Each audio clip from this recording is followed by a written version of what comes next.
Civil society के लोगों को बुलाया गया है। जो बैठक हो रही है उसमें बड़े फैसले लिए जा रहे हैं। सिविल सोसाइटी के लोगों को कहा गया कि वो आगे आए। सेना मुख्यालय में आर्मी चीफ की अहम बैठक जिसमें खुद आर्मी चीफ मौजूद हैं। साथ ही सिविल सोसाइटी के लोगों को भी बुलाया गया है। आर्मी चीफ ने एक और मीटिंग बुलाई है जिसमें वो सिविल सोसाइटी के लोगों से भी बात करेंगे। देखिए, 2 तस्वीरें हम दिखा रहे हैं किस तरह से 1975 के हालात बने थे और अब 2024 में जो बेटी है उनका तख्ता पलट हुआ। तब पिता का तख्ता पलट हुआ था और अब बेटी का तख्ता पलट हुआ है। 1975 के बाद 2024 की तस्वीर शेख हसीना को तब जब हेलीकॉप्टर में अपनी बहन के साथ छोड़ना पड़ा है ढाका को। लेकिन सुमित, जो सवाल मैं पहले भी आपसे पूछ रही थी कि श्रीलंका में जो हमने हालात देखे थे वो आर्थिक तंगी और आर्थिक परेशानी ज्यादा उसके केंद्र में थी। ये क्या शासन के खिलाफ भी ज्यादा था? जिस तरह से वो शासन कर रही थी, जब चुनाव हुआ तो विपक्ष पूरी तरह से वहां नहीं था, विपक्ष विहीन चुनाव हुआ था। जो ऑटोक्रेटिक रूल जिसका इल्जाम बांग्लादेश के लोग उन पर लगा रहे थे या बांग्लादेश की जो ऑपोजिशन की पार्टीज उन पर लगा रही थी, क्या उसके खिलाफ भी ये प्रदर्शन है और इस वजह से इतना उग्र होता चला गया?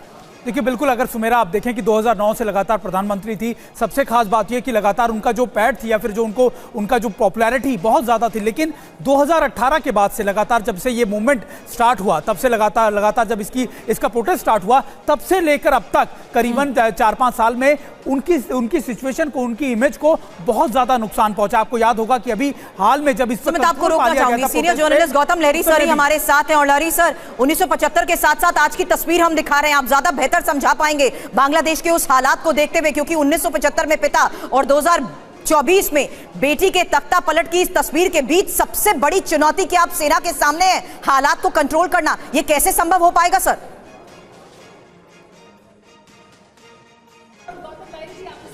अगर तुलना भी करें 1975 के हालात किस तरह के थे, 2024 के हालात किस तरह के हैं, दोनों में समानताएं हैं क्या कुछ, या अलग हैं दोनों बिल्कुल?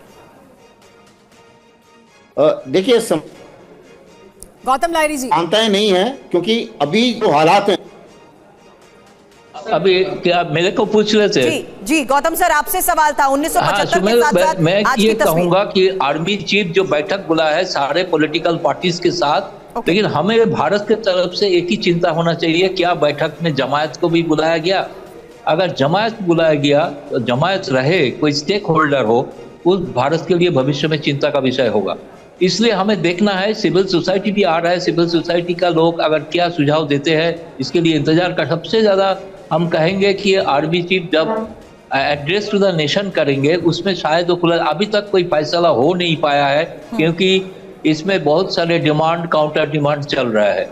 इसलिए क्या इसका पॉलिटिकल शेप लेंगे, वो कैसे होगा, ये हमें देखने के लिए इंतजार करना पड़ेगा। लेकिन हमारा भारत की तरफ से हमें सिर्फ एक ही चिंता है, किसी तरह से जमायत को जो वहाँ पे बैंड हो चुके हैं वो संगठन वो सरकार में हावी ना हो, क्योंकि हमारा जो पुराना जो एक्सपीरियंस है जो हुआ है 2001 में जमायत जब सरकार में थे तो हमारा नॉर्थ ईस्ट को पूरा बेसमाल कर दिया था।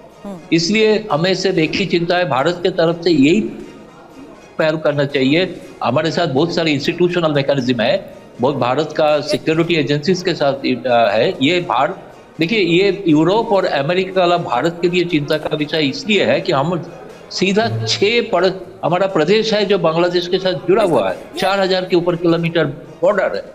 इसलिए ऐसे बांग्लादेश में अस्थिर अगर होगा, ये भारत के लिए भी चिंता का विषय है। इसके लिए हमें इसको ध्यान से तो पहल करना पड़ेगा, समझना चाहिए। सर आ रहे हैं आपके पास, एक और बड़ी जानकारी दे देते हैं। शेख हसीना ने छोटी बहन के साथ देश छोड़ दिया, ये जानकारी मिल रही है।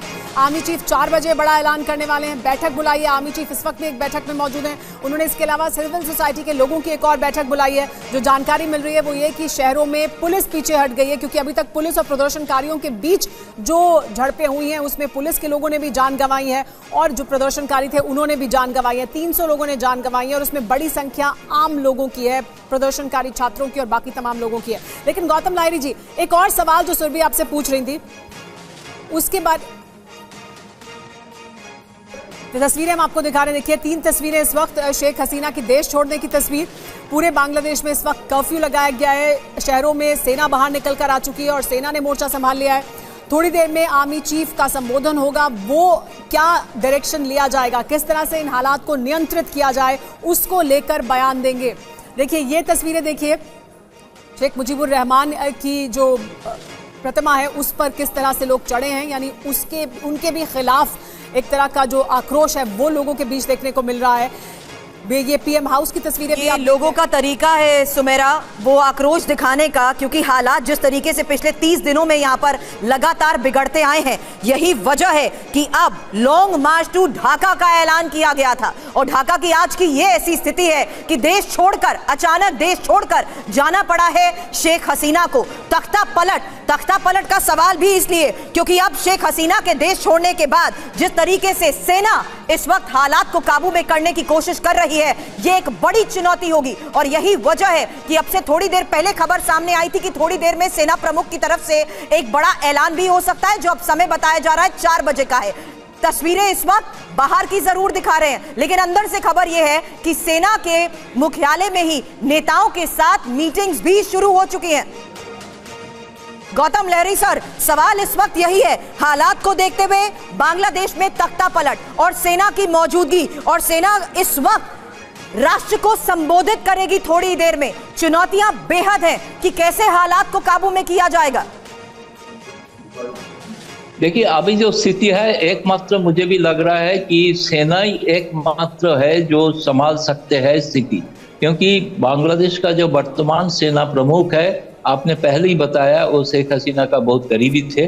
वो शेख हसीना का खिलाफ नहीं कर रहे थे कुछ, वो देश को बचाने के लिए काम कर रहे हैं। तो मुझे लग रहा है कि उसमें जो बहुत सारे जो कहा जाता है कि एक्सट्रीमिस्ट फोर्सेस आ चुका है यहाँ पे, इसको रोकने के लिए सेना ही एकमात्र विकल्प अभी भी लग रहा है। कि बांग्लादेश में बार बार ऐसे बहुत दफे, आप 75 साल के बाद तो कितने दफे, 91 का पहले तक तो सेना चलती रहा है, बार बार सेना कू हुआ है। सबसे ज्यादा सेना को पड़ोसी देश में बांग्लादेश में ही हुआ है। तो ये आज जो हो रहा है, मुझे लग रहा है ये कंसल्टेशन के साथ हो रहा है। इसको आप कू नहीं, मिलिट्री कू नहीं बोल सकते हैं। मिलिट्री अभी पावर देने का कोशिश अभी भी लिया नहीं है। क्या करेंगे, विकल्प सरकार बनाएंगे, नहीं, ये फैसला हुआ नहीं। ये फैसला के लिए आर्मी चीफ जब भाषण देंगे तभी क्लियर होगा कि आर्मी का ही सरकार होगा, क्या आर्मी का सपोर्टेड कोई सरकार होगा। इसके लिए जैसे और आप पहले भी हो चुका है बांग्लादेश की, इस वक्त भारत सरकार भी लगातार नजर बनाकर रख रही है, क्योंकि बांग्लादेश के जो हालात हैं उस पर नजर बनाई गई है भारत के द्वारा। हमारे साथ संजय भारद्वाज जी मौजूद हैं। संजय जी, आप इसमें कुछ और बात कहना चाह रहे हैं, इसमें कुछ और ऐड ऑन करना चाह रहे हैं, लेकिन जो हालात बने हुए हैं उसमें आर्मी भी इस वक्त, सेना भी इस वक्त बहुत संभल कर कदम आगे बढ़ा रही है। जो हम जानकारी सुन रहे हैं कि पुलिस पीछे हट गई है, क्योंकि पुलिस और प्रदर्शनकारी अभी तक आमने सामने थे, तो पुलिस को अपनी सुरक्षा को भी सुनिश्चित करना है, वो पीछे हटी है, सेना सामने आई है। तो सेना पर क्या लोगों का भरोसा है? 2-3 बातें मैं आपके सामने रखना चाहता हूँ। पहली बात की, जो बांग्लादेश में आर्मी हमेशा एक स्टेक होल्डर रही है। आर्मी का जो भी गवर्नमेंट सत्ता में रही है उसके साथ में आर्मी के अच्छे ताल्लुकात रहे तो सत्ता में चलती रही, क्योंकि बांग्लादेश में 1975 से 90 तक आर्मी ने सीधा राज किया था। अब चूंकि हालात ऐसे हो गए थे कि जिसको जो रूलिंग अवामी लीग थी वो उसको टैकल नहीं कर पाई, और हालात बिगड़ते हुए चूंकि पिछले 15 साल से अवामी लीग के आर्मी से भी अच्छे संबंध रहे और बाकी जो इंस्टीट्यूशन है उनसे भी बेहतर संबंध रहे हैं। लेकिन जो मिस हैंडलिंग हुई है इस पूरे इश्यू में, वो जो पॉलिटिशियंस हैं, जो सबॉर्डिनेट्स हैं शेख हसीना के और पुलिस, दोनों ने मिसहैंडलिंग की, और पुलिस को एक तरीके से कल्प्रिट माना जा रहा है कि सरकार के इशारे पे लोगों की हत्या कर दी, लोगों को मार दिया गया। तो पुलिस निश्चित रूप से पहला टारगेट है अवामी लीग लीडर्स और शेख हसीना के बाद में, तो निश्चित रूप से पुलिस को वापस कर दिया गया। अब सवाल है कि आर्मी क्या करेगी। मुझे 2-3 संभावनाएं लग रही है। पहली संभावना लग रही है कि आर्मी एक army back care taker government को फ्लॉट करेगी। वो नेशनल गवर्नमेंट भी हो सकती है, वो न्यूट्रल केयर टेकर गवर्नमेंट भी हो सकती है। नेशनल गवर्नमेंट में हो सकता है कि दूसरे पॉलिटिकल पार्टीज के स्टेक होल्डर्स को उसमें लिया जा सकता है। दूसरी बात की, जो लॉ एंड ऑर्डर का है, जो मुझे 4 बजे लगता है जो अनाउंस करेंगी, वो लॉ एंड ऑर्डर का एक इश्यू अभी बांग्लादेश में और आर्मी के सामने, जब आर्मी डिप्लॉय हो जाएगी, जिस दिन आर्मी डिप्लॉय हो जाएगी, लॉ एंड ऑर्डर की सिचुएशन खत्म हो जाएगी, कुछ समय के लिए आर्मी बांग्लादेश में रूल करेगी, और रूल करेगी जो कंड्यूसिव एनवायरनमेंट होगा तब वो डेमोक्रेसी इलेक्शंस की बात देखेगी। लेकिन आज जो शेख हसीना की पॉलिसीज रही है उनसे कोई डिफर नहीं करती है।